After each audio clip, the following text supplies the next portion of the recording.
राजयोगी श्री रंगनाथ स्वामी यांचे चरित्र भाग 7 नाशिक त्र्यंबकेश्वर तीर्थाटन। त्र्यंबकेश्वर क्षेत्री भल्या पहाटे उठून गोदावरी स्नान केले। अद्याप पूर्वेला रिक्तमा येण्यास थोडा वेळ होता। त्र्यंबकेश्वर दीपमाळेवरील लामणदिवा तेवत होता। तोच थोडा बहुत प्रकाशाचा एक प्राप्त उद्गम होता। नकळत माझे मन आणि पाय त्र्यंबकेश्वराचे मंदिराकडे ओढले गेले। मंदिरात गेलो। अद्याप पुजारी वगैरे कोणीही आले नव्हते। प्रशस्त सभागृहात बसलो। मुख्य गाभारा अजून उघडला नव्हता। त्या विशाल सभामंडपात भल्या मोठ्या समया आणि एक पलिता तेवत होता।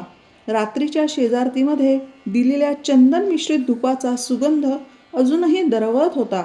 त्या नीरव शांत गंभीर वातावरणात एक तेजोमय लखलखत्या प्रकाशाचा प्रादुर्भाव झाला। साक्षात त्र्यंबकेश्वर दोन्ही बाहू पसरून आलिंगनासाठी आतुर झालेले समोर दिसू लागले।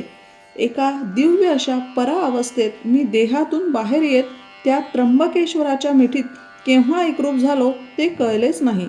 या देहातील सगुण भक्तीची माझी ती पहिली अनुभूती होती। नकळत ती शशिशेखराची मिठी थोडी सैल झाली। मी पुन्हा देहभानावर आलो। ते सांब सदाशिवाचे रूप अजूनही स्वच्छपणे नजरेसमोर तरळत होते। नकळत माझ्या मुखातून तन्मे मनः शिवसंकल्पमस्तु म्हणत शिवसंकल्प सुक्तातून शिवाप्रती एक अनामिक परंतु निष्काम अशी आर्तता कशी प्रगट होत गेली ते कळलेच नाही। आता पूर्व दिशेला थोडा रिक्तमा येऊ लागला होता। कोठे कोठे शंख तर कोठे कोठे घंटा टाळ यांचे ध्वनी येऊ लागले होते। कैलासपती नीलकंठाचे ते सगुण दर्शनाचे गारुड अजूनही मनातून जात नव्हते।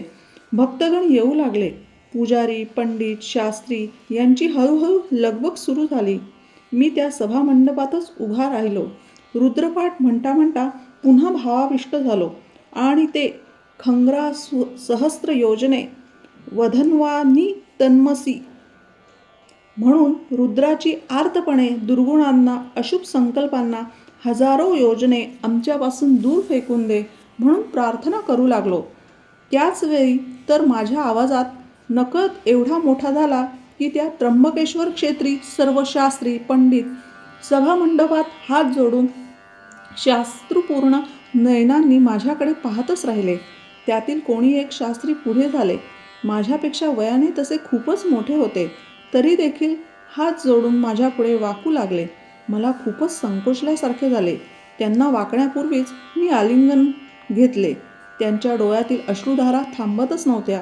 खूप बोलावयाचे होते, पण कंठ आवरुद्ध झालेल्या अवस्थेत आवंढा गिळत गिळत ते फक्त हर हर शंभो एवढेच बोलते होते। ते थोड्या वेळात भावावेश थांबल्यावर बोलू लागले। मी भालचंद्र शास्त्री, त्र्यंबकेश्वरचा मुख्य पुजारी। आपल्या श्रीमुखातून रुद्रस्तुती ऐकताना आम्ही सर्वजण खूपच भारावून गेलो। एवढ्या लहान वयात आपल्या मुखातून रुद्राच्या ऋचा ऐकताना असे वाटत होते की रुद्र रचयिते कृतयुगातील ऋषीच जणू आपल्या मुखातून पुन्हा रुद्रपाठ करीत आहेत। आपण कोण, कुठले हे समजले तर बरे होईल। त्या शास्त्रींची अवस्था आणि विचारपूस पाहून मी माझी ओळख आणि तीर्थाटनाचा उद्देश प्रगट केला। शास्त्री खूप प्रसन्न झाले। माझ्याशी त्यांचे अतिशय आदराचे वर्तन पाहून खूपच संकोचल्यासारखे झाले।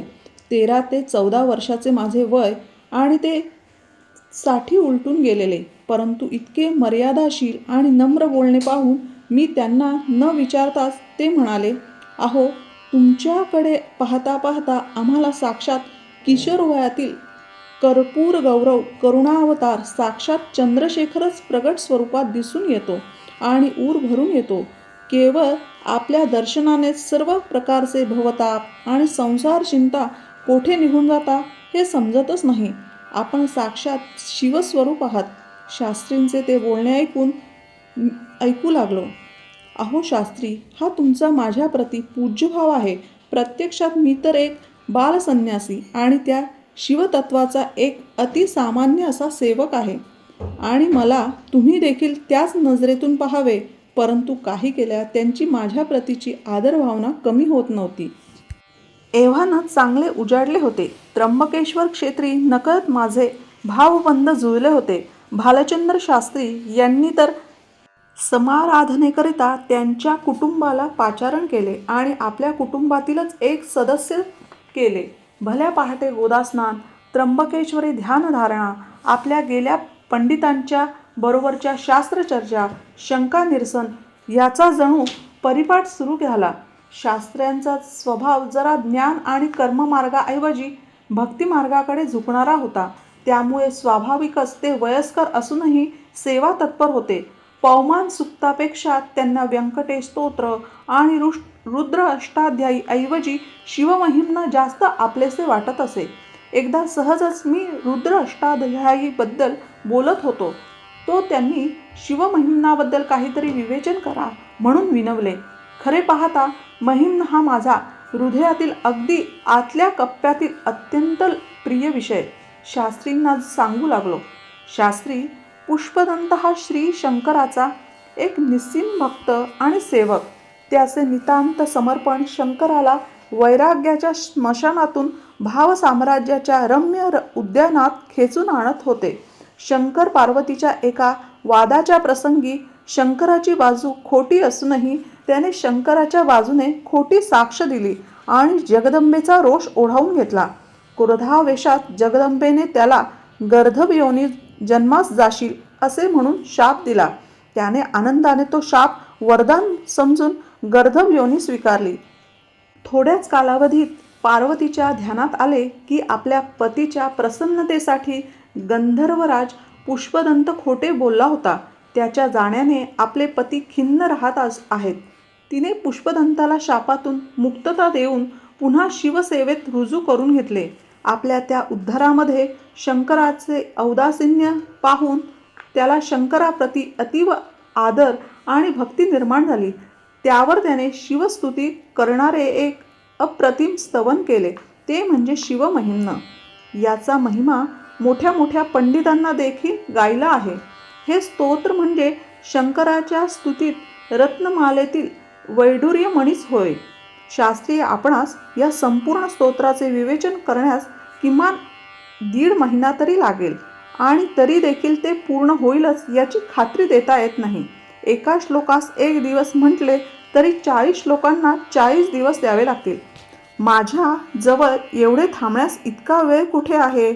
असो, आपल्या विनंतीस मान देऊन मी काही श्लोकांचे विवेचन सादर करू शकतो. लक्ष असू द्या. यदुद्धिं सुप्राणो वरद परमोच्चैरपि सती मधश्चक्रे बाणः परिजनविधेय त्रिभुवनः न तच्चित्रं तस्मिन् वरिवसितरी त्वच्चरणयोर् न कस्या उन्नत्यै भवति शिरसस्त्यै यवनतिः. हे वरद स्वरूप ईश्वरा, बाणासुरासारख्या दैत्याने केवळ अनन्य भक्तीने आपल्या चरणी नम्र होऊन नमस्कार करताच आपण त्याला देवेंद्राला देखील मान खाली घालावी लागेल इतक्या विशाल संपत्तीचा धनी केलात आणि त्रैलोक्य त्याचे परिजन म्हणजेच सेवा तत्पर चाकर केलेत. म्हणून आपल्या दातृत्वाचे श्रेष्ठत्व इतके आहे की अशी कोणतीही उन्नती नाही की जी आपल्या केवळ नमस्काराने अप्राप्य असेल. केवळ नमस्काराचे महात्म्य झाल्यावर पुढील श्लोकात पुष्पदंत म्हणतो, स्वलावण्याशंसा धृतधनुषमह्नाय तृणवत् पुरप्लुष्टं दृष्ट्वा पुरमथनपुष्पायुधनपि यदि स्त्रैणं देवी यमनिरतदेहार्धघटनाट् दवैतित्वा मध्वा बत वरदमुग्धाय युवतयः. हे यमनियम इत्यादी अष्टांग योगामध्ये कायम आत्मविमग्न असलेल्या त्रिपुर हर ईश्वरा, तुमच्याच कृपेने तुमच्या देहाचे अर्धस्थान प्राप्त करणारी पार्वती, जिने स्वतः सक्षम तुमच्याकडून सौंदर्याचे धनुष्य धारण करून आलेल्या कामदेवाची राख होताना पाहिले, तरी देखील माझ्या सौंदर्यावर शंकर मोहित झालेले आहेत असा वृथा समज करून घेतला आहे. खरोखरच तरुण युवतींना आपल्या सौंदर्याबद्दल भलताच वृथाभिमान असतो हेच खरे, पुढच्या एका श्लोकामध्ये तो स्वतःबद्दल म्हणतो, असुरसुर मुनींद्रैर अर्चितस्येन्द्रमौलये ग्रथितगुणमहिम्नो निर्गुणस्येश्वरस्य सकलगुणवरिष्ठः पुष्पदन्ताभिधानो रुचिलमलघृतवृते स्तोत्रमेतच्चकार. देव, राक्षस, ऋषीमुनी यांच्याकडून पूजित असलेल्या विख्यात निर्गुण अशा चंद्रमौली ईश्वराचे हे स्तवन सकल गुण श्रेष्ठ अशा या पुष्पदंत नावाच्या गंधर्वाने श्रेष्ठ अशा शिखरणी नावाच्या विशाल काव्यरचना वृत्तात केलेले आहेत. भालचंद्र शास्त्र्यांना हे 2-4 श्लोक सशास्त्र परंतु भक्तिरसात बुचकळून कथन केले.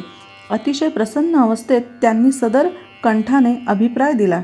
स्वामी, आपले हे वाग्वैभव खरोखरच केवळ आणि केवळ दैवी देणगी आहे. आपल्याकडून हे अमृतकण सेवन करताना मनाची तृप्ती होत नाही.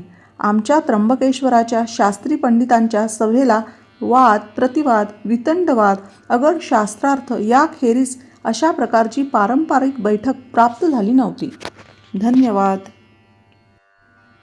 आपल्यालाही जर राजयोगी श्री रंगनाथ स्वामी यांच्या पुस्तकाची प्रत हवी असेल तर डिस्क्रिप्शन बॉक्समध्ये नंबर दिलेला आहे, त्यावर पेमेंट करावे आणि आपली प्रत मिळवावी.